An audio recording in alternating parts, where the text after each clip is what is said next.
informática, o Bruno, graças ao Bruno e a Deise aqui também, a gente está conseguindo enfrentar, né? Não é só a pandemia, não, mas enfrentar a diversidade da tecnologia. Mas graças a ela estamos aqui juntos. E eu chamo isso de ubiquidade de encarnado. Nós estamos num ponto irradiando para vários, né? O nosso tema é um tema, eu diria assim, riquíssimo, né? Emocionante, certamente. Trata das curas de Jesus. São cerca de 37 curas elencadas, né? Em a Gênese e no Novo Testamento. São trabalhos de diversas naturezas, Luiz, e isso está bem estudado por Kardec no capítulo 14 de A Gênese, né? Uma grande obra que precisa ser permanentemente reestudada, ampliada, já que, como ela trata dos aspectos científicos, uranografia geral, formação da Terra, formação do corpo humano, formação do perispírito, as curas, enfim, as revelações, ela é um livro que tem um paralelo, né, com a ciência, com o aperfeiçoamento científico muito grande. E, graças aos bons espíritos, ele dá suportes, dá conhecimentos e informações bem antecipadas, bem avançadas para a época, e isso nos pede, né, atualizações também pelo nosso lado. Essa imagem mostra Jesus à esquerda, né, com uma mãe e uma criança, ele colocando a imposição de mãos sobre a cabecinha da criança, que nós sabemos trata-se de uma localização de um chakra, né, do centro de força, que é o coronário, e sabemos que dele pode irradiar-se e coordenar todos os outros, né, ao longo do corpo físico, mas eles são localizados no corpo espiritual. E à direita, a imagem de Jesus orando e velando por uma pessoa doente. O que nós sabemos, a oração é um chamamento, né, para o suporte espiritual em qualquer situação. Um espírito amigo disse bem claramente, né, que a água era um líquido espiritual. Por que ele falou isso? Kardec fala da suscetibilidade, da flexibilidade da água para receber o influxo do fluido magnético. O corpo humano tem de 40% a 80% de água, depende da idade e do teor de gordura. E isso mostra o quanto ela é relevante para a vida, né? Podíamos também dizer que a água é média da vida. E o líquido quase espiritual, aí está entre aspas, porque ela permite, né, não só a dinâmica da vida como um todo, nas várias reinos, etc., como para o efeito da passiterapia ou da fluidoterapia, ela é fundamental pela facilidade, pela flexibilidade de organização molecular, que com baixas pressões magnéticas ela consegue alterações significativas. Trabalhos como de Richard Geber, Zimmermann e outros indicam essa, vamos dizer assim, flexibilidade da água em favor da cura. Eu costumo botar essa imagem como uma maneira de eu, Messias, me reciclar em relação ao que eu não sei. Essa imagem à esquerda mostra um iceberg, um grande bloco de gelo, enorme bloco de gelo, com um montezinho fora da água. Pela lei da físico-química, 10% dessa massa de gelo está fora d'água e 90% dentro d'água. Então, para mim, eu preciso estar sempre atento a isso. O 10% que eu penso que já sei é o que está fora d'água. E o 90% que eu sei que não sei está dentro d'água. Está por ser descoberto, por ser explorado. E pela eternidade do Espírito nós teremos tempo, tenho certeza. Não só serve para mim, viu? Para vocês, não. À direita, um exemplo de quão pouco nós sabemos, né, em relação a fenômenos naturais. Esse garoto que aí está coloca talheres no corpo e eles ficam, garfo, faca, ele não sabe explicar, ele já sabe fazer. E isso mostra o quanto nós temos que ainda compreender as leis, mesmo do mundo material, né? E o Espiritismo nos abre tantas vertentes no plano psíquico, espiritual, e ainda desconhecemos muito do mundo físico. Essa jovem também aí, russa, que não pode ser garçonete, mostra também a possibilidade de aderir no corpo dela a objetos de prata, de latão, de estanho, que mesmo que ela fosse um grande ímã, esses objetos não são ferromagnéticos, não seriam atraídos por um ímã. Entretanto, ela os atrai, sorridente, e mostrando, como diz os autores aqui embaixo, Rind, Balanov, a própria Joana, que as energias de tipo até agora desconhecidas ou fora do nosso atual conceito de espectro eletromagnético. Há muito a descobrir ainda. O antigo desejo de curar, certamente que nós todos imbuídos hoje, né, na doutrina, buscando conhecer e aplicar o passe, a bioenergia, etc., nossas andanças não são só da agora, né, dessa vida. Nós somos Matusaléns a caminho da luz, né? E temos muitas experiências reencarnatórias, com certeza. Lá no Egito Antigo, 3, 4 mil anos antes de Cristo, nós fazíamos libação da água, libação do fogo, preservação do templo de Ísis, Osíris, e essas duas mãos impostas sobre a direção do que a gente queria preservar denota que nós já aplicávamos algo que nós chamamos aqui hoje de passe, né? Já naquela época, era a imposição de mãos. O Cristo impõe com uma mão, e se for buscar a literatura moderna, já se usa toque quântico, etc. Mas o que é fundamental é que haja sentimento. Os métodos, os nomes podem mudar, mas sem sentimento não se alcança, a semelhança do Cristo, não se alcança o objeto de transferir o amor pela bioenergia. Existem doentes, existe uma cura real.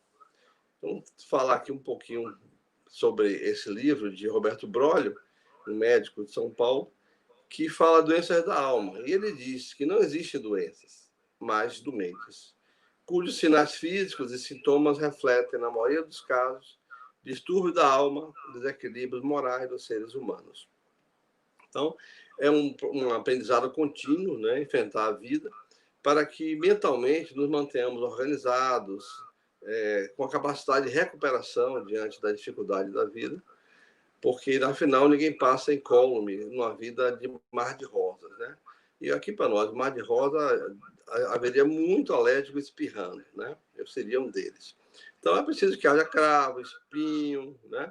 Para que, diante dessas variedades de estímulos, a gente consiga entender o nosso papel nesse universo. E aí, a nossa Joana de Ângeles, no livro Dias Gloriosos, ela tem uma frase muito lapidar, para mim, pelo menos. Ela fala que no perispírito, as células são consciências embrionárias, conduzindo e preservando informações. A cura depende da recuperação estrutural do pensamento, implicando novos códigos de DNA. Então, isso é radicalmente, eu diria, diferente do que nós habitualmente esperamos, né?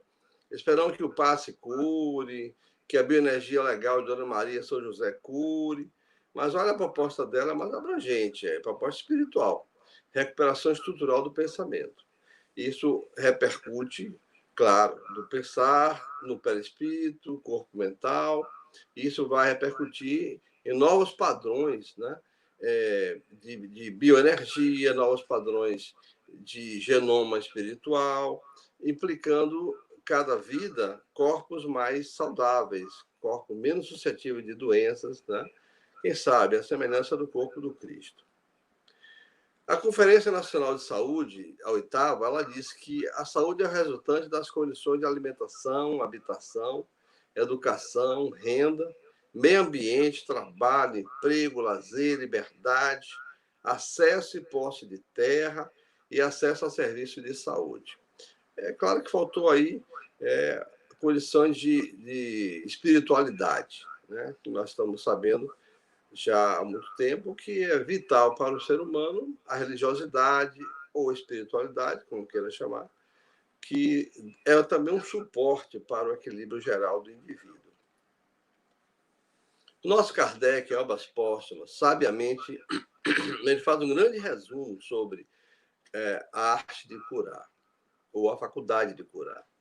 Ele diz que essa faculdade de curar pela imposição das mãos tem, sem dúvida nenhuma, princípio numa força excepcional de expansão, suscetível de ser aumentada por vários motivos, entre os quais predomina a pureza de sentimentos, o desinteresse, a benevolência, o ardente desejo de aliviar, a prece e a confiança em Deus. Todas as qualidades morais, numa palavra. Kardec não fala em ter 1,70 m de altura, não fala de cintura, de músculo, nada disso. É qualidade moral. Isso é fundamental para a nossa compreensão, né, do valor do passe, da bioenergia, etc. E, às vezes, vemos situações de dificuldade de aceitação de uma pessoa mais jovem, se aceita para dar o passe, ou, às vezes, uma pessoa mais idosa também. Enfim, são expressões da alma que Kardec prioriza. É bom lembrar que cura é um assunto complexo, né? Ele, muitas vezes, é exaltado de uma forma exagerada, mas efetivamente pesquisas sérias feitas no Instituto de Matemática, lá na Inglaterra, ele diz o seguinte: o Balanovski é um cientista que pesquisou no King's College, em Londres, e ele fez várias experiências, e ele conclui o seguinte: explicar fenômenos como curas, movimento psicocinético, movimento de objetos, informando que o nível energético produzido pelo corpo humano é cerca de 10 a 11, quer dizer, é 10 com 11 zeros, menor que o necessário para produzir as curas. Ou seja, nos processos biofísicos normais, nosso organismo não teria condição de produzir os efeitos curativos que se consegue através da passiterapia, da energização próxima ou distante. Então, são aspectos interessantes mostrar que nossa estrutura biológica, ela, sem dúvida, é sofisticada, etc. Mas só apenas com a fisiologia tradicional não se consegue explicar os efeitos que nós sabemos. Dependem de fluidos, como os espíritos falam, ou bioenergia, mais modernamente. Depende de sentimento associado à bioenergia, que são qualificações e intensificações de efeito que vemos hoje, provados cientificamente, só se consegue explicar por estruturas bioenergéticas que nós temos, complementares à estrutura biofísica comum. Em A Gênese, Kardec fala, no capítulo 14, que um médico cura o paciente com boas palavras. Ou seja, ele diz que é uma verdade absoluta, porque o pensamento benfazejo traz fluidos reparadores. A palavra fluido aparece aí, que atua sobre o físico tanto como sobre o moral. O conselho de um médico, mas também o conselho de um religioso, de alguém de confiança, pode ser um vovô, pode ser um colega de trabalho, tendo credibilidade, o aconselhamento não passa só um estímulo reparador a nível físico, mas também é um alimento moral, é um alevantamento moral, um alívio, né? Um atenuante para muita gente. Para André Luiz, o passe, que é uma transfusão de energias, altera o campo celular. Para Emmanuel, o passe é a transfusão de energias psíquicas. E Divaldo, ouvindo Joana, ela fala: o passe é, antes de tudo, transfusão de amor. Isso é a síntese. O passe efetivamente atua no campo celular como no campo psíquico. Você pode alterar uma dor de cabeça de uma pessoa com o passe, uma cicatrização, etc. Como pode acalmar uma pessoa exaltada, né? Ou animar uma pessoa debilitada. Então, o aspecto psíquico como celular é atendido pelo passe, mostrando a sofisticação que é o uso daquilo que nós aprendemos com a codificação de fluido magnético humano. Tanto que, no capítulo do Livro dos Médiuns, que pergunta que eles podem fazer aos espíritos, se não me engano, é o 26, lá está dito que o fluido magnético humano é uma das expressões mais puras do fluido cósmico ou do fluido universal. Ora, o fluido cósmico ou fluido universal, diz André Luiz, é o hálito do Criador. É algo imensamente sofisticado, abrangente, né? Complexíssimo.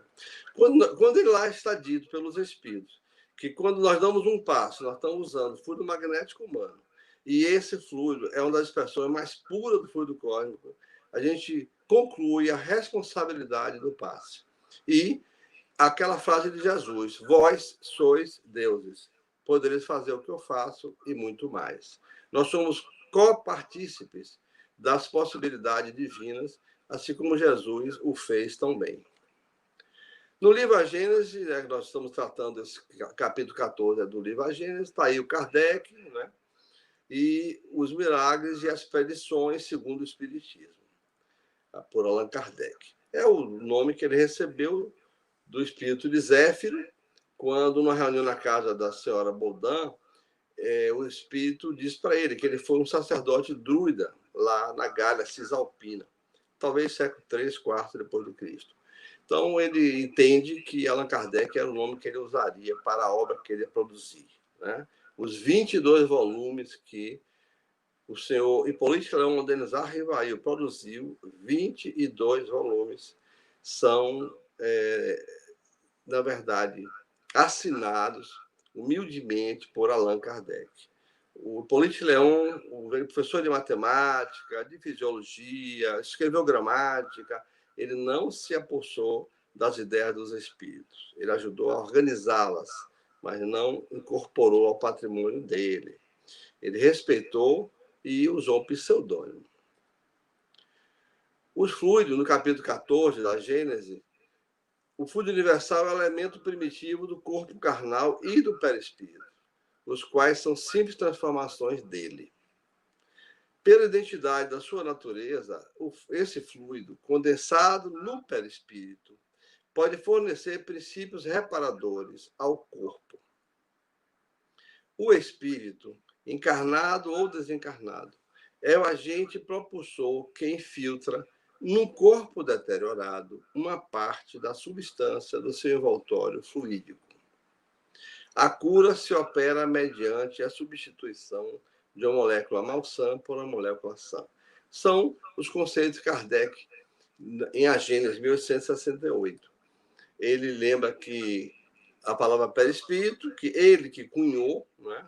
Não foram os espíritos que criaram esse termo, foi Kardec, comparando o perisperma, a película que cobre a semente dos frutos, ele propôs para os espíritos a palavra perispírito como envoltório da essência da semente, que é o espírito. Os espíritos aceitaram e, a partir da questão 78, se não me engano, passaram a usar normalmente a palavra perispírito, envoltório do espírito, né? Espírito é ente pensante, é pensamento, é centelha. Né? Perispírito não pensa, dá forma, é memória contínua, repercute no biológico, tem órgãos e sistemas originais para refletir na formação de órgãos e sistemas no corpo biológico, né? E as células revestem no corpo físico a partir de um genoma, de um projeto genômico perispiritual.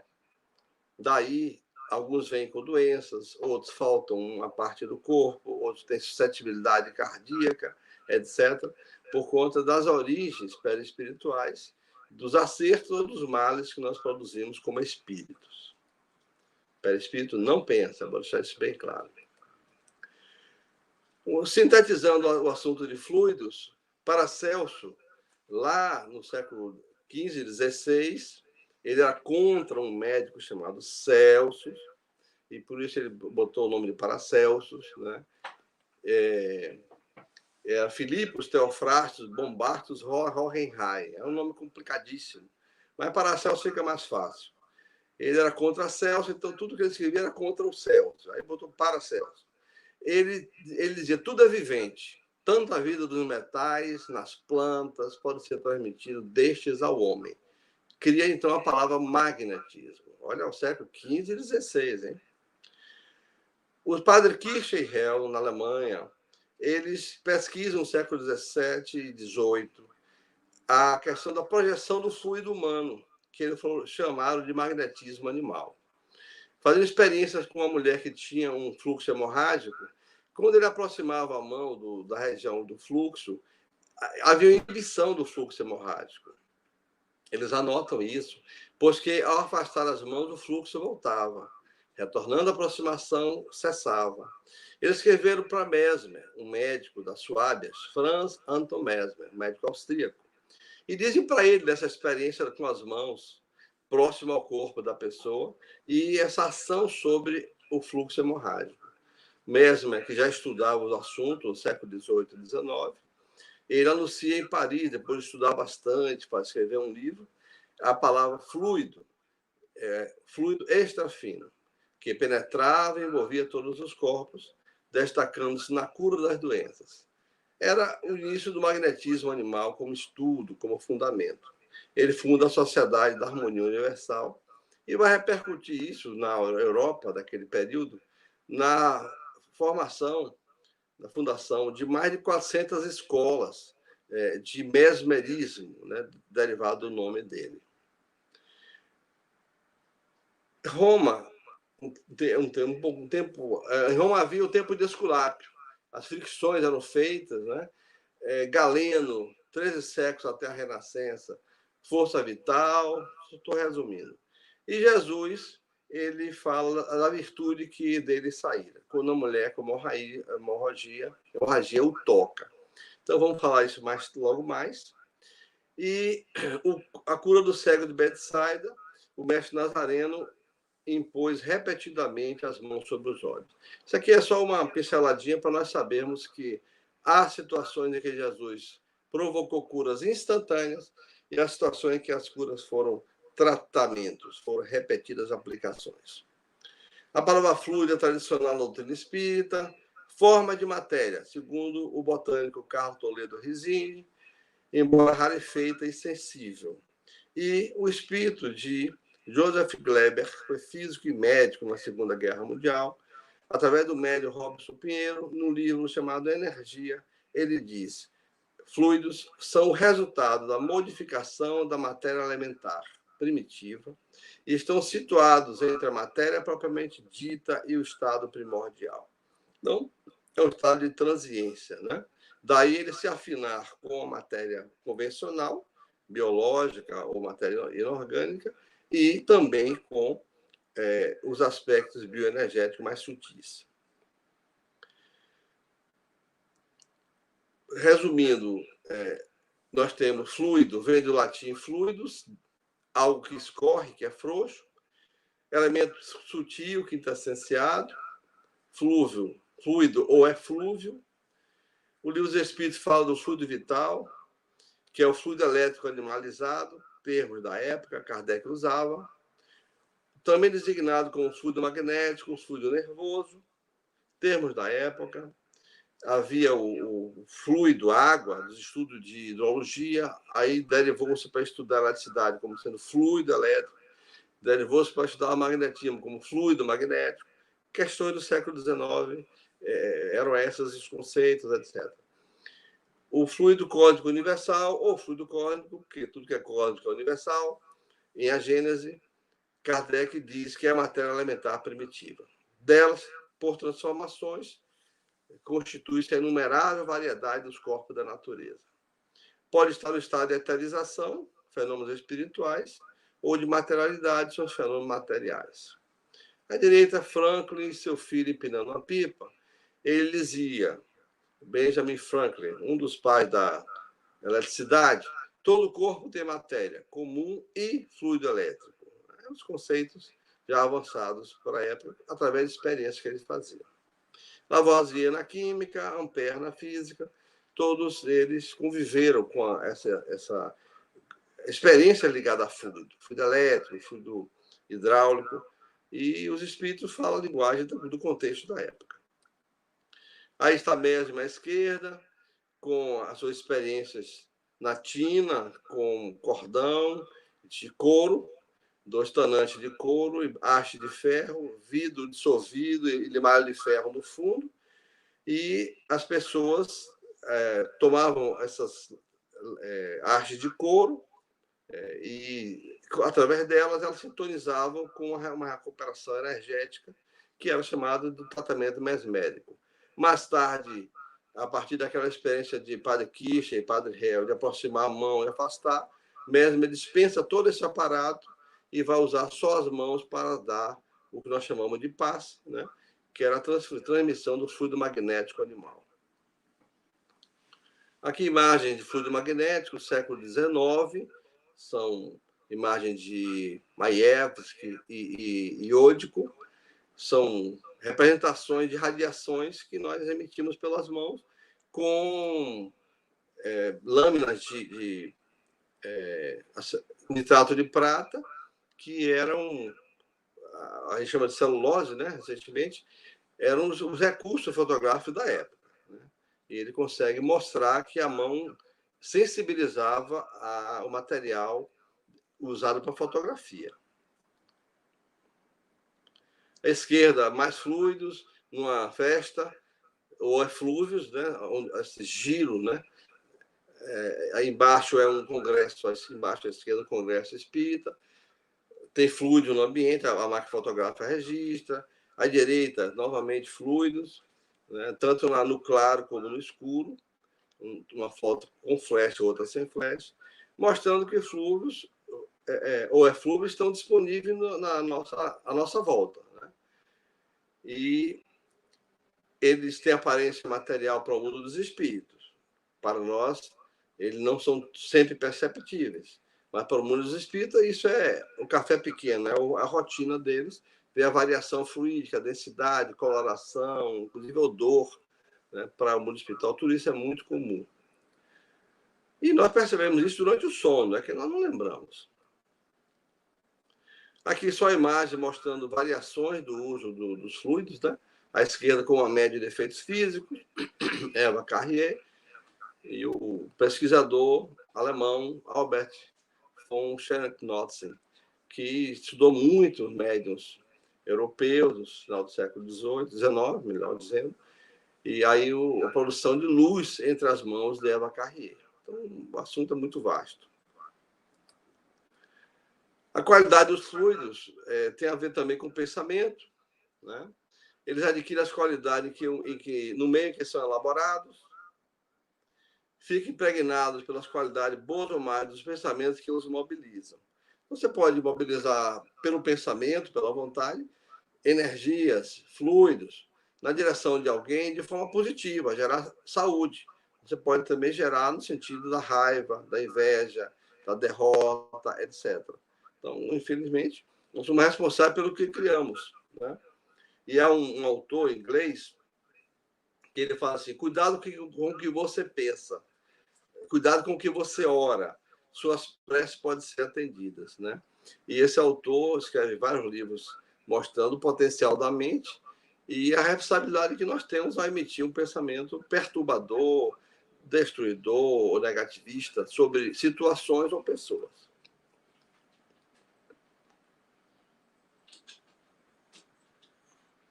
Registro de fluidos nos ambientes, 1872 à esquerda, à direita 1997, equipamento sofisticado criado por um grande físico inglês, William Tiller, que escreve nesse livro Ciência e Transformação Humana, um material riquíssimo, totalmente lastreado em ciência, relativamente à possibilidade de existir essas bioenergias nos ambientes, existir também na água fatores de modificação por influência energética. É um material muito sofisticado, um grande colaborador, o Tiller, com mais de 200 artigos publicados. Corpo espiritual, temos que falar um pouquinho dele. No Egito, no Velho Egito, quando nós lá estávamos, era chamado de Ka ou Ki. Aí você percebe o sarcófago, né, de madeira, com o corpo biológico e o espírito, aí representado pelo perispírito, na verdade, alado, livre, né, independente do corpo. Embaixo à esquerda, a centelha, que é o espírito, no meio, o perispírito, e à direita, o corpo físico. E na experiência de quase morte, ou no fenômeno de desdobramento, as pessoas se sentem acima do corpo, descrevem a experiência, viajam, saem do corpo, voltam, depois se encaixam e retomam a normalidade. Né? Há vários trabalhos desse tipo, chamada OBE, né? Os ingleses chamavam de Out of Body Experience, experiências fora do corpo. Há bons livros nessa área, e um deles é de Carrington, e outro bom material do médico Valdo Vieira, né? Com a projeciologia. Então, portanto, nós somos espíritos, lá em cima a centelha ou clarão, influenciamos através do perispírito, do duplo etérico, sobre o corpo físico, e nos expressamos no mundo. Mas o mundo também expressa-se sobre nós, né? Os estímulos do meio, sejam químicos, sejam atmosféricos, sejam biológicos, a fome, por exemplo, a temperatura, nós temos necessidade de nos defender, nos alimentar, enfim. Então, esse trânsito do espírito para o meio físico, do meio físico para o espírito, é contínuo, essa dupla via. O que fez uma grande espírita escrever que o homem é um ser interexistencial. A Dora Conte tem essa frase muito interessante. Então, nós estamos vivendo o corpo biológico num regime de concessões, porque ao dormir nós saímos do corpo biológico, ensinamos, aprendemos. Então, esse trânsito ele se dá não só no sono, como durante o dia você pode ter transes fugazes, rápidos, e sair do corpo biológico por átimos, por momentos rápidos, mesmo conversando com a pessoa. Aquilo que comumente se fala assim, você entrou numa, né? Você está aqui e se vê fora daqui ao mesmo tempo. Então, Kardec ouve dos espíritos que o espírito não está preso no corpo como um passarinho numa gaiola. O perispírito é uma condensação do fluido cósmico em torno de um foco de inteligência. O corpo carnal e o corpo perispiritual têm sua fonte no mesmo elemento primitivo. São matérias. O perispírito é formado de fluidos ambientais, variando segundo os mundos, conforme os planetas, características perispirituais próprias dos planetas. A natureza do perispírito depende do grau de adiantamento moral do espírito. Ele evolui ao longo das reencarnações. Sofisticação da mente, do sentimento, da ética interna, da compaixão, dos pensamentos harmoniosos, da boa prática da caridade, tudo isso vai aperfeiçoando a estrutura bioenergética do perispírito, né? Isso a gente sabe. Jesus, com certeza, sofisticou ao máximo, né? Suas qualidades perispirituais. A constituição íntima do perispírito não é idêntica em todos os espíritos, encarnados nem entre desencarnados, quer na Terra ou no espaço circundante. Ou seja, cada um constrói, elabora, sofistica, né, o perispírito que tem à medida que suas ideações, pensamentos, decisões vão aperfeiçoando. Isso é da ordem pessoal. Então, o quaternário humano está aí, a ideia do espírito ou cúpula, ente pensante, voltando a falar, né? Não tem forma. A forma é dada pelo corpo astral ou perispírito. O duplo etérico ou corpo vital atua como uma estrutura neuropsíquica, enquanto estamos encarnados, né? Um transiente entre perispírito e o corpo biológico. E o corpo físico é aquilo que a ciência convencional, a fisiologia, a neurologia estuda há séculos e redescobre continuamente novidades, características, enfim.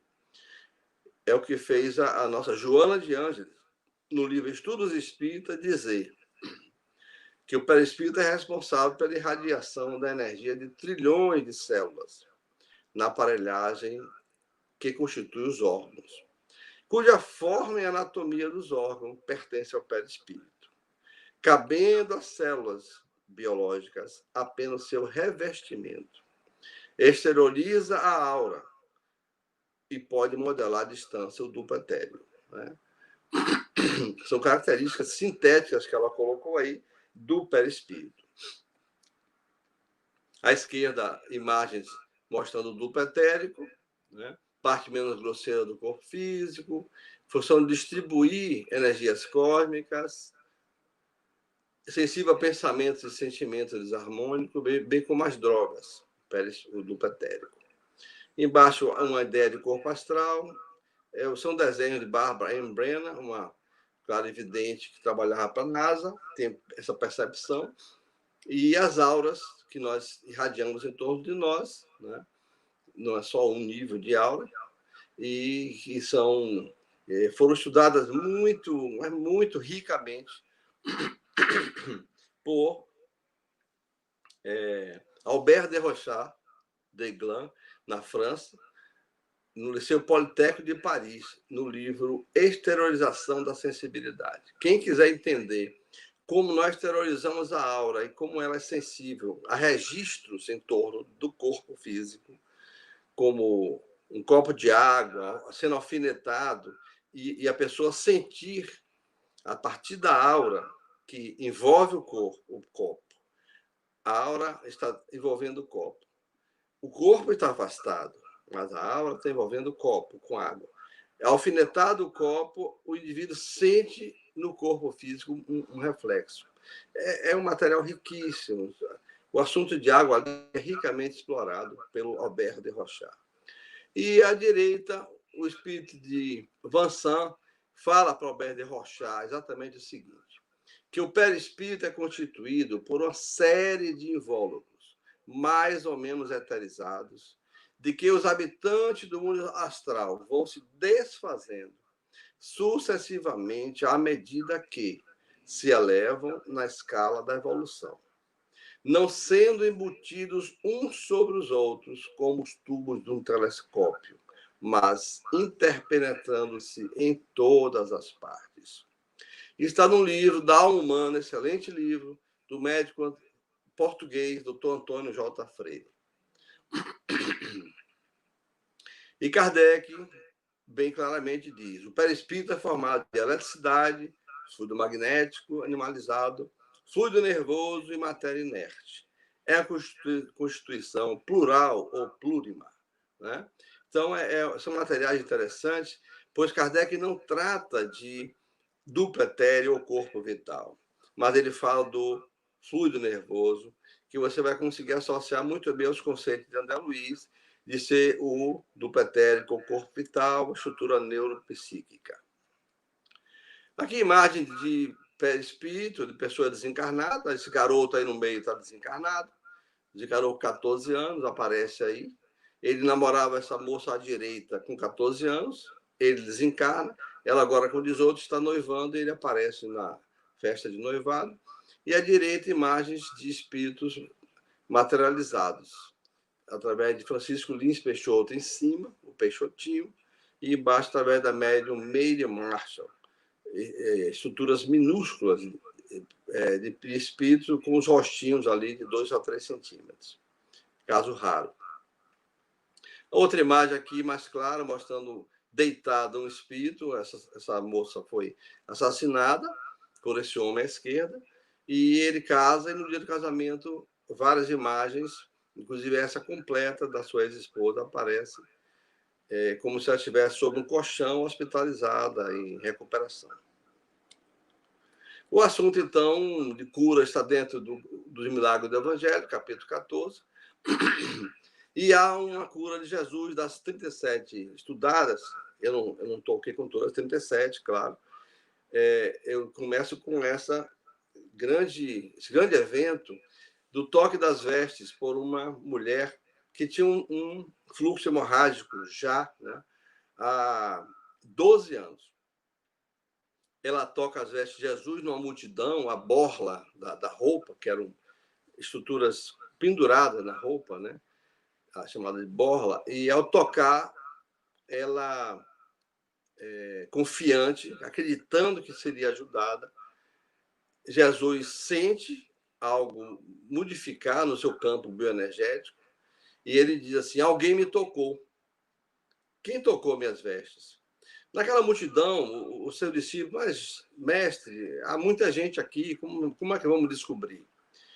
E a mulher percebeu que Jesus olhou para ela com um olhar de identificação.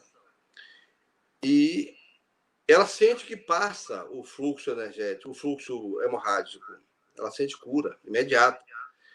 E entre medo e pavor, ela se lança aos pés de Jesus e falou para ele a verdade. E ele disse: minha filha, tua fé te salvou. Vai em paz e fica curada da tua enfermidade. É interessante porque Jesus está aí como que identificando o fim de um processo kármico, um processo difícil de 12 anos, está como que liberando-a, né, para ela voltar a ter uma vida de normalidade. Jesus, quando fala tua fé salvou, seu poder ardente, sua vontade ardente de ser ajudada, lhe salvou. Por quê? Porque ali havia muita gente desejando alguma coisa. Entretanto, ela se destaca pela dificuldade, as dores que ela sabia que lhe afetavam.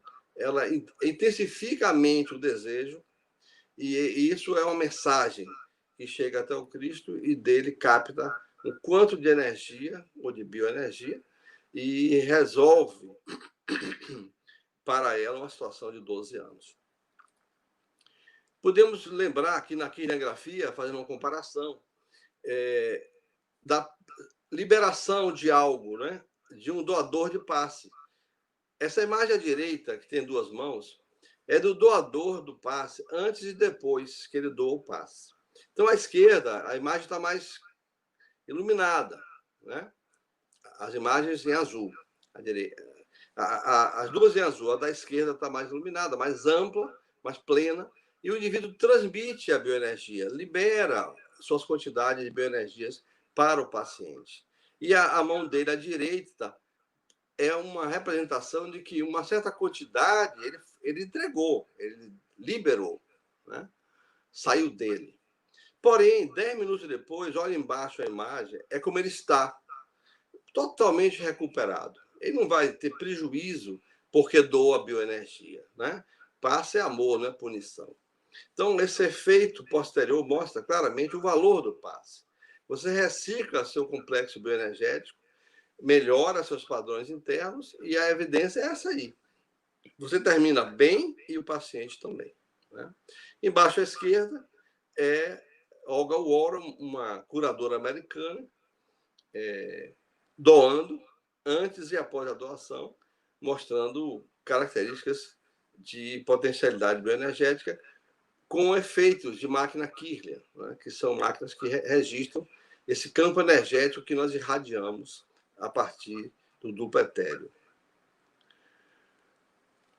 Há casos em que a cura não é instantânea, é gradual. É quando Jesus recebe um cego na piscina de Betsaída e lhe pediu que o tocasse. Jesus coloca em posição das mãos e perguntou ao homem se via alguma coisa. O homem disse que vejo andar homens que me parecem árvores. Ele está turvo, não está com a visão definida. Jesus lhe colocou de novo as mãos sobre os olhos e ele começou a ver melhor. Então fica tão perfeitamente curado que via distintamente todas as coisas. E Jesus lhe diz: vai para a tua casa, se entrares no burgo, na cidade, a ninguém digas o que ele se deu contigo. Curioso é que Jesus, em alguns casos, dizia para as pessoas anunciarem a sua cura. Outros ele dizia que não divulgue, né? Então, havia questões psicológicas, do comportamento da pessoa, talvez, do quão valioso seria ou não divulgar, e o Cristo, com essa visão ampla, prevenia-se, né, diante daquele que ele tinha curado. Mas não era uma cura reversível, que fosse voltar amanhã a ficar certo. Era definitivo. Claro, 37 eventos no universo de 33 anos, colocar em 3 anos de trabalho menato, Jesus podia fazer muito mais trabalho de cura. Porém, não foram tantos assim, porque afinal ele não podia sair levianamente derrogando leis de causa e efeito, né? Já que as pessoas muitas vezes estão precisando passar pela dificuldade. O Abade de Hollenhall, na Revista Espírita de 1865, em 3 capítulos sobre cura, ele fala que muitas vezes a doença que é a cura do sujeito. As limitações é que fazem ele errar menos. Na Itália, na Rússia, os curadores aplicam toque, né, sobre a pessoa. É uma prática diferente da nossa, mas vastamente empregada por grandes nomes, como Diurna Davdach, lá na Rússia, né? Que tratava os líderes russos do Politburo durante mais de 50 anos, ela fazia esse trabalho, se submeteu a várias experiências na universidade, trazendo grandes respostas sobre o potencial da bioenergia e da cura nos países que usam a pesquisa como rotina. Há um capítulo onde um paralítico está deitado, né, no seu leito, e Jesus diz a ele: meu filho, tem confiança, perdoados-te são os teus pecados. Os escribas questionaram: isso é blasfêmia, Jesus não pode, né, ter esse poder. Jesus percebe e diz: por que se alimentam isso nos seus corações? Seria mais fácil dizer: teus pecados te são perdoados, ou dizer: levanta-te e anda. De Jesus: para que saibais que o Filho do Homem tem na terra o poder de remitir os pecados. Jesus diz: levanta-te. Disse então ao paralítico: toma o teu leito e vai para a tua casa. O paralítico se levantou e imediatamente foi para a sua casa. Vendo aquele milagre, o povo se encheu de temor e rendeu graças a Deus por haver concedido tal poder aos homens. Então, é como se Jesus dissesse: pode sair da prisão, porque estar no leito e numa posição de paralítico é complexo, né? Mesmo hoje. Então, Jesus tinha esse potencial de libertador e alavancava nas pessoas um ânimo novo, um sopro de vida, né? De relação social, de gratificação à vida e a Deus. É um evento que, com certeza, psicologicamente, era um marco, podíamos chamar um trauma positivo para o indivíduo a partir dali até, né, as suas várias encarnações. Também sabemos que há técnicas nos Estados Unidos, como o toque terapêutico da Dolores Krieger, como o passe no espiritismo, e mão de luz, Barbara Brennan, essa imagem abaixo, mostrando a interação completa entre o doador da bioenergia e o receptor, mostrando um campo unificado de auras, de complexos, de chakras, né? E o que é o que realmente ocorre? Há um nivelamento bioenergético, há um nivelamento, inclusive, de ondas cerebrais, quando se trata do Jorei, pesquisas em laboratório, entre o doador e receptor, mostrando aquela possibilidade, né, que eu costumo dizer: quando você for dar passe, você e o recebedor do passe tem que ser apenas um. Você não pode ser dois, tem que ser um. Tem que haver unificação plena, mental, emocional, psicológica, bioenergética, né? E mesmo afastadas as mãos do paciente, como nós usamos, nós não estamos desentrosados com ele, nós estamos em harmonia com ele. Água, filho. Socialização da cura. Esse é um evento interessante. A cura dos 10 leprosos. Jesus vai ter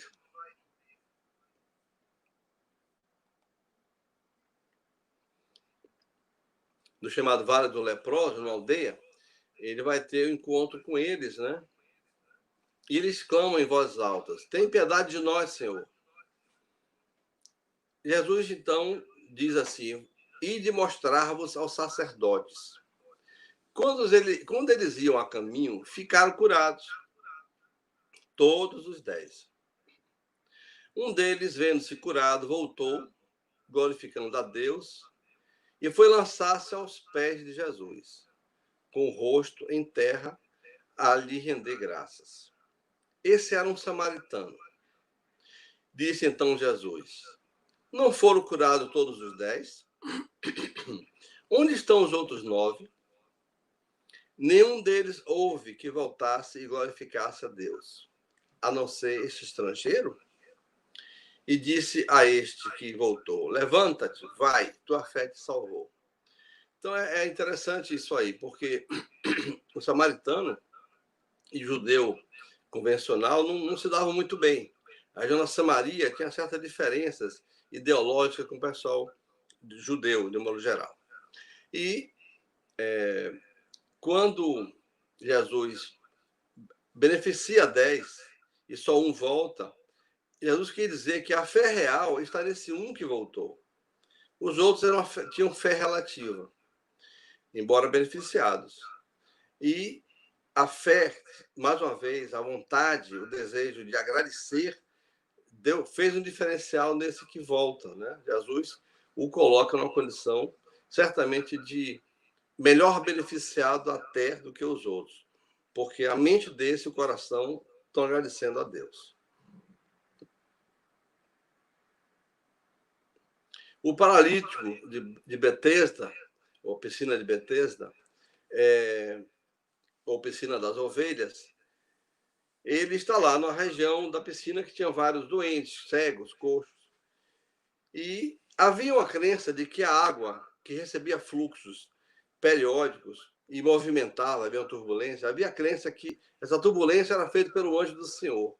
E a pessoa que caísse na água mais rápido ficaria boa, de qualquer que fosse o mal. Essa era a crença. O paralítico não conseguia nunca pegar essa turbulência da água, que na verdade era fruto do fluxo de água que entrava na piscina. E ficava sempre a desejar, mas não conseguia nada. Jesus percebeu isso e pergunta: quer ficar curado? Ou seja, você quer tomar a decisão de ficar curado? O doente disse: mas senhor, ninguém me consegue jogar na água na hora que ela está em movimento. Né? Outro chega na frente e, como é um, esse um se cura e eu não. Jesus disse: levanta-te, toma o teu leito e vai-te. No mesmo instante, o homem se achou curado e, tomando ele seu leito, pôs-se a andar. Aquele era um dia de sábado. Esse era o problema também. Jesus provocava as curas no dia de sábado. Incomodava a hierarquia e a tradição. Que seria o dia do descanso. E uma vez Jesus, curando o dia de sábado, e sendo questionado pelos fariseus, ele disse: o teu jumento ou o teu gado, você não fazem ele descansar no dia de sábado? Eles trabalham, mas ele não descansa no dia de sábado? Descansa. E se um deles cair doente, você não vai tratar? Não vai trabalhar por ele? A pessoa disse: vamos tratar. Ele disse: então, por que o animal teria tratamento e ele faria trabalhar para ele no dia de sábado e eu não posso trabalhar por uma pessoa no dia de sábado? Jesus era muito lógico, né? Ele provocava situações de confronto para esclarecer melhor a mente cheia de conversões daquela gente. E Jesus diz ao paralítico: olha as motivações do passado, hein? Para o futuro, não tornes a pecar, a fim de que não te aconteça coisa pior. Jesus está a mostrar aí que essa doença tem a ver com alguma história passada e ele está resgatando isso. A mulher encurvada, Jesus impõe duas mãos sobre ela e ela fica livre da enfermidade, né? Isso é interessante, ele coloca duas mãos. Aqui, o cego de nascença, Jesus vê, né? Qual foi o pecado desse homem? Perguntaram os discípulos. Ou dos que o puseram no mundo. Então, a pergunta do discípulo foi: mestre, esse homem pecou ou foram seus pais para que ele nascesse cego? Jesus respondeu: não é por pecado dele, nem dos que o puseram no mundo, mas para que nele se patenteie as obras de poder de Deus. É preciso que eu faça as obras daquele que me enviou. Jesus vai esclarecer que esse indivíduo pode estar vindo cego hoje, não pelo hoje, mas sim pelo passado. E ele vir cego, filho de pais que enxergam, não quer dizer que esses pais o tenham cegado. Não é compromisso kármico dos pais a cegueira do filho. É de cuidar do filho, é diferente. Zelar pelo filho. Então, mais uma vez, dia de sábado, Jesus provocou isso e disse: enquanto estou no mundo, sou eu a luz do mundo. Então é preciso amor e compaixão.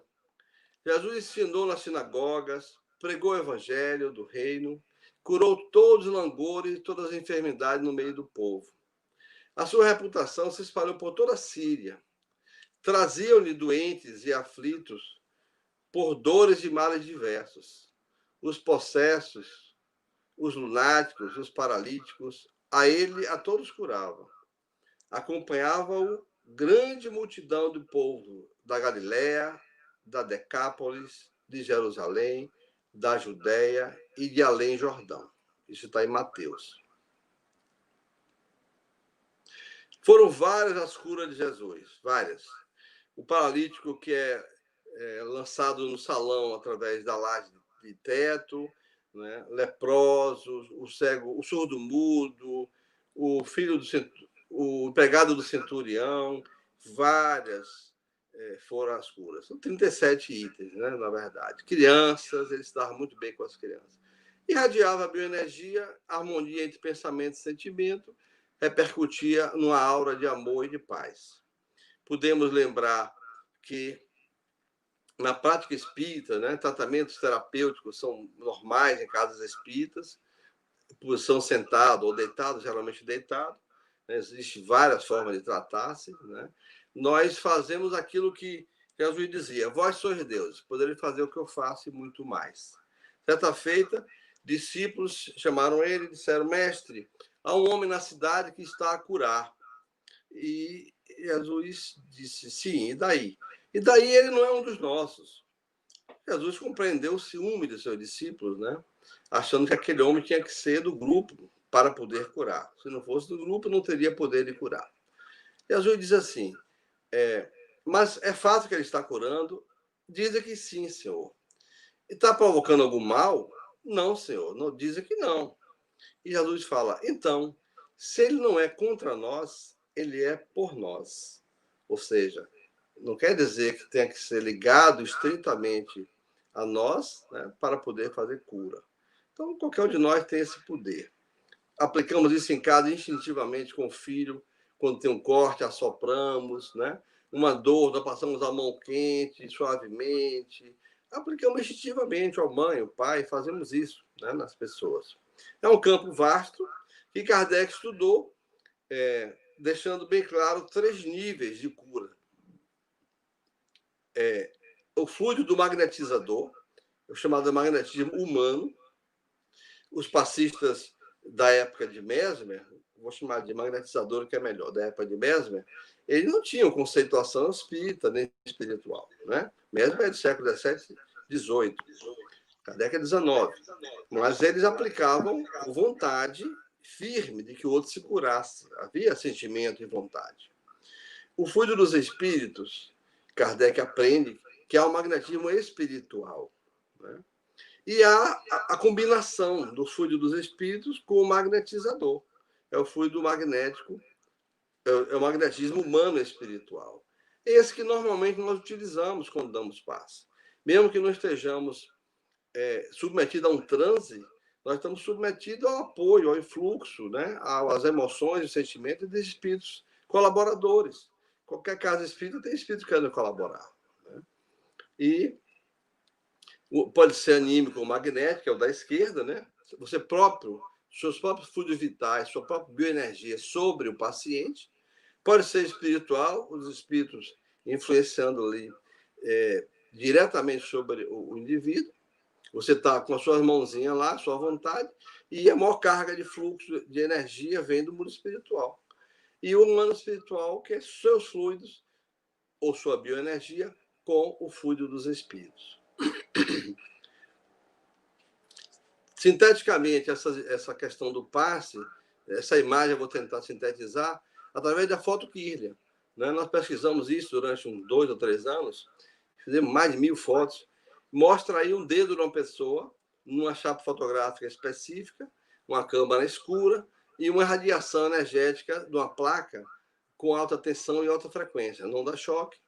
A parte escura central é a papila do dedo e o halo em volta é sobre a aura a partir do seu corpo vital. Essa imagem, ao acordar, é mais harmônica, está descansado. A direita já estressou, já não tem harmonia completa, né? Embaixo, à direita, é o indivíduo dando o passe. Ele está emitindo a bioenergia, está saindo dele a bioenergia. Está bem claro aí. E à esquerda é o autopasse. É ele meditando, ele absorvendo fluidos, puxando como captador de fluidos, né? Pela vontade firme, como a mulher do fluxo hemorrágico puxou de Jesus. Então aí você puxa e envolve a você próprio, sua aura, e você sente o halo enorme, né? energizando a você próprio. Tudo isso é possível. Nem sempre receber passe. Eu posso também orar e construir o meu autopasse, né? Aqui uma imagem tecnológica mais recente, que é a imagem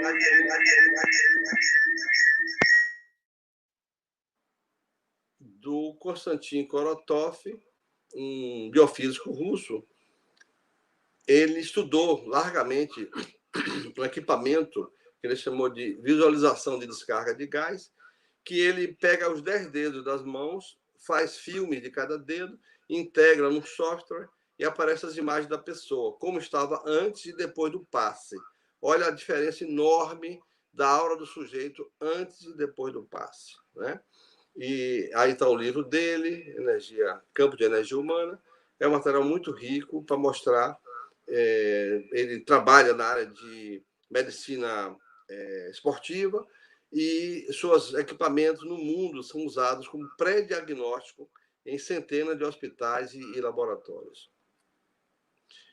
Aqui à direita, esse equipamento dele, mostrando a aura da pessoa normal, que vai usar um alucinógeno, ayahuasca no México, drogas, e depois que usa a droga, embaixo a imagem completamente lacerada do seu campo energético, né? Mostrando irritabilidade, baixa tensão psíquica, perda de memória, dificuldades na área da sexualidade, enfim, mostrando os danos do ayahuasca, que é um alucinógeno. Ok, eu vou fechar por aqui, mostrando os chakras, né?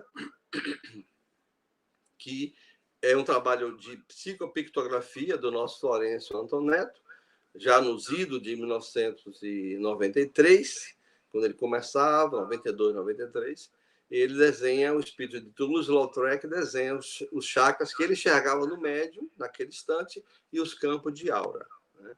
É uma imagem interessante, mostrando o que os espíritos percebem em nós.